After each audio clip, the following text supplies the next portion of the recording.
Friends எல்லோரும் எப்படி இருக்கீங்க? நல்லா இருப்பீங்க நம்புகிறேன். நான் இப்போ எங்கே இருக்கேன்னு பார்த்தீங்கன்னா, நம்ப வேலூர் மாவட்டத்தில் இருக்கிற ரத்னகிரி பாலமுருகர் கோவில்ல தாங்க இருக்கோம். என்னடா திடீர்னு முருகர் கோவிலுக்கு வந்துட்டுருக்க அப்படின்னு சொல்லி கேட்பீங்க. அதாவது பார்த்தீங்கன்னா, இப்போ வந்து ஆடி மாதம்.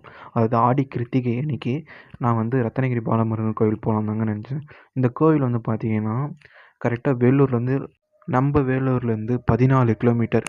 நீங்கள் எக்ஸாக்டாக எங்கே இருந்தாலும் நம்ம வேலூருக்கு வந்துடுங்க. வேலூர் பழைய பஸ் ஸ்டாண்ட்லேருந்து பார்த்தீங்கன்னா பஸ் இருக்குது. புது பஸ் ஸ்டாண்ட்லேருந்தும் பஸ் இருக்குது. இங்கே வந்து பார்த்தீங்கன்னா புது பஸ் ஸ்டாண்ட்லும் பழைய பஸ் ஸ்டாண்டும் எங்கேருந்து ரத்னகிரி பஸ் ஏறினாலும் ஜஸ்ட் ஒரு 14 கிலோமீட்டர் அங்கேருந்து ட்ராவல் பண்ணுற மாதிரி இருக்கும். டேரெக்டாக வந்து ரத்னகிரி பாலமுருகன் கோவில் வந்துடுவீங்க. அதாவது இந்த கோவில் உள்ளே வந்து பார்த்திங்கன்னா இப்படி தாங்க இருக்கும். ஸ்டார்டிங் என்ட்ரி ஏரியா ஃபஸ்ட்டில் காமிச்சிட்டேன். அதனால் டேரெக்டாக வீடியோ காமிச்சிட்றேன்.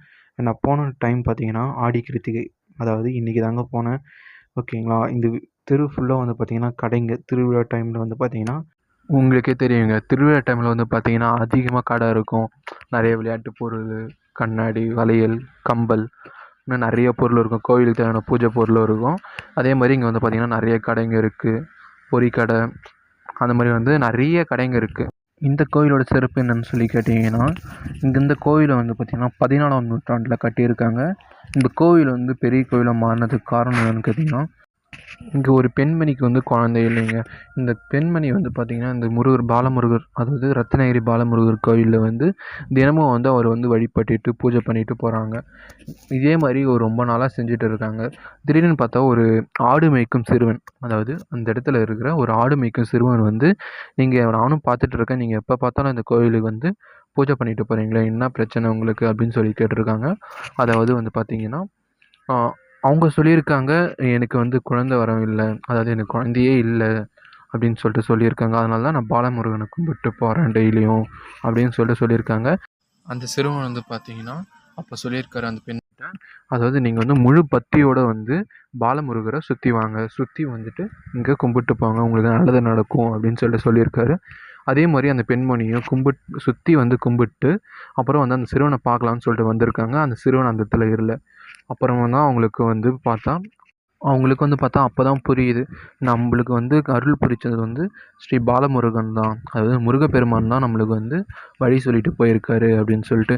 அதுக்கப்புறம் வந்து அந்த பெண்மணி மயக்கப்பட்டு அந்த இடத்துல விழுந்துட்டுருக்காங்க. அது நடந்த ஒரு சில நாட்கள்லேயே அந்த பெண் வந்து கருவுற்றிருக்காங்க, அதாவது ப்ரெக்னெண்ட்டாக இருந்திருக்காங்க. அதுக்கப்புறம் வந்து பார்த்திங்கன்னா அந்த கோயில் வந்து இந்த விஷயம்லாம் வெளியே தெரிஞ்சு பிரபலமாகி இந்த கோயில் வந்து பார்த்திங்கன்னா பெரிய அளவில் இருக்குது.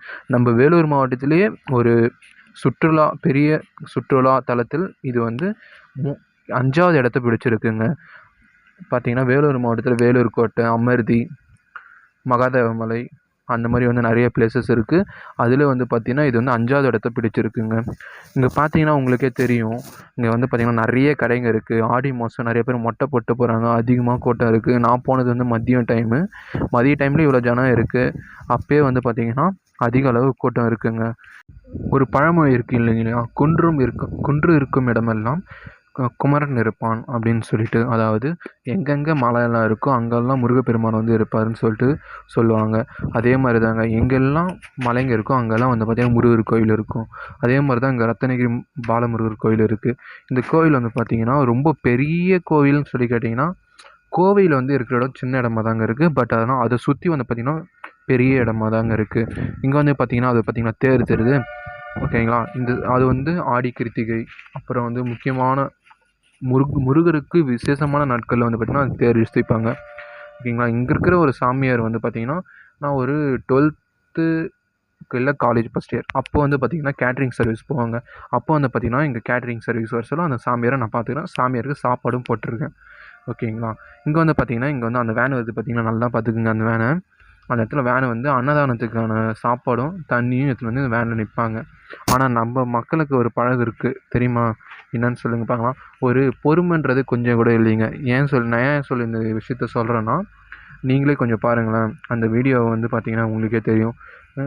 க்யூவில் நின்றா இல்லை ஒரு பொறுமையாக லைனில் நின்று வாங்கியிருந்தா இவ்வளோ நல்லாயிருக்கும். ஆனால் நம்ம மக்களுக்கு தான் தெரியுமே, பொறுமையே கொஞ்சம் கூட இல்லையே, எல்லாமே அடிச்சுக்கிறாங்க. கொஞ்ச நேரத்தில் செம சண்டைங்க, க்ரௌட் அதிகமாகிடுச்சு.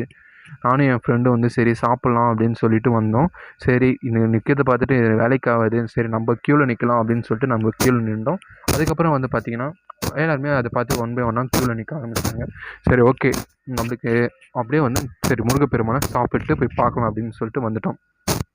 சரி ஓகே, நம்ம இப்படி டேரெக்டாக போயிட்டு இருக்கோம். அங்கே வந்து பார்த்திங்கன்னா அது முருகப்பெருமான் போகிற வழி பார்த்திங்கன்னா இப்படி தான் இருக்கும். இங்கே பக்கத்தில் வந்து குளம் இருக்குதுங்க. இந்த சைடு இந்த ரைட் ஹேண்ட் சைடு பார்த்திங்கன்னா குளம் தான் இருக்குது. சரி அது உங்களுக்கு வந்து மேலே போய் காட்டுறேன். இங்கே வந்து 6 ஈவினிங் நைட் டைமில் மட்டும்தாங்க அலோடு, 6 மணிக்கு தான். சரி அதனால் நம்ம என்ன பண்ணலாம், கொஞ்சம் இந்த ஸ்டெப் பை வண்டி போகிறதுக்கான வழி ஏன்டா படிக்கட்டில் போயிருக்கலாம்னு நீங்கள் சொல்லி கேட்கலாம். ஆனால் படிக்கட்டில் ஹெவி க்ரௌடு. ஓகேங்களா, இங்கே நீங்கள் எங்கேயுமே வந்து பார்த்தீங்கன்னா கேமரா உள்ளே எடுத்துன்னு போக மாட்டேன் நான். ஓகேங்களா, இது வந்து ரத்னகிரி பாலமுருகர் கோயிலோட ஃபோட்டோ. அதாவது கருவறையில் இருக்கிற முருகரோட ஃபோட்டோ தாங்க அது. கருவறையில் அந்த சிலை வந்து இப்படி தாங்க இருக்கும். ஓகேங்களா, அது சரி ஓகே, படிக்கட்டில் தான் ஹெவி க்ரௌடாக இருக்குது, சரி இப்படி போகலாம் அப்படின்னு சொல்லிட்டு தாங்க போனோம். சரி ஓகே, நாங்களும் அந்த வண்டி வர வழியில் போயிட்டோம். அந்த மலையை சுற்றி, மலையை அந்த கொஞ்சம் சுற்றின்னு சொல்ல முடியாது, மலை மேலே ஃபஸ்ட் ஸ்டெப்பில் போகிறதுக்கு தான் இந்த ரோடு வழியாக போக ஆரம்பிச்சிட்டோம். நான் சொன்னேன் இல்லையா அந்த குளம்னு சொல்லிட்டு. இங்கே வந்து பார்த்திங்கன்னா எல்லா முருகர் கோயிலும் வேலூர் மாவட்டத்தில் வந்து பார்த்திங்கன்னா சின்ன ஒரு குளமாக தான் இருக்கும். பட் வந்து ரத்னகிரி முருகர் கோயில் வந்து பார்த்திங்கன்னா பெரிய குளமாக இப்போது ரீசெண்டாக கட்டின மாதிரி இருக்குது. ஓகேங்களா, புது குளம் தான், பெரிய குளம். அது வந்து ஈவினிங் 6 மணிக்கு தாங்க ஓப்பன்னு சொல்லிட்டாங்க. ஓகேங்களா, நாங்கள் கொஞ்சம் கொஞ்சமாக வந்து மேலே ஏறிட்டோம். செகண்ட் சுற்று, அதாவது நான் உங்களுக்கு ஃபஸ்ட்டு ஒரு வீடியோ காமிச்சேன் இல்லையா, பாலமுருகர் கருவறையில் இருக்கிற சிலை அப்படின்னு சொல்லிட்டு, அந்த வீடியோவோட இந்த எண்டுக்கு, அதாவது அங்கேருந்து இது ஒரு சின்ன மலை தாங்க, அது அவருக்கு பார்த்தீங்களா அந்த லைன்லேருந்து இந்த சைடு. ஓகேங்களா, ஏற முடியலன்னு சொல்லிட்டு என் ஃப்ரெண்டு அங்கே உட்காந்துக்கிறோம், அதெல்லாம் பார்க்காதீங்க. இங்கே வந்து பார்த்திங்கன்னா டர்னிங் பாயிண்ட். இந்த டர்ன் திரும்பி மறுபடியும் ஒரு டர்ன் திரும்பினா கோயில் தெரிஞ்சிருங்க. ஓகேங்களா, இந்த டர்ன் கரெக்டாக இந்த டர்னோட இதில் வந்து பார்த்திங்கன்னா அந்த கோயில் தெரிய ஆரம்பிக்கும். ஓகேங்களா, இதில் பார்த்திங்கன்னா ஃபைனலாக அந்த கோயிலுக்கு வந்துவிட்டோம். இது வந்து இதோட நான் வீடியோவும் முடிச்சிருக்கேன். ஏன்னு கேட்டிங்கன்னா இது உள்ளே வந்து பார்த்திங்கன்னா கேமராலாம் அலோடு இல்லைங்க. மற்றவங்க எப்படின்னு தெரியாது, எனக்கு வந்து கடவுள் பக்தி இருக்குது.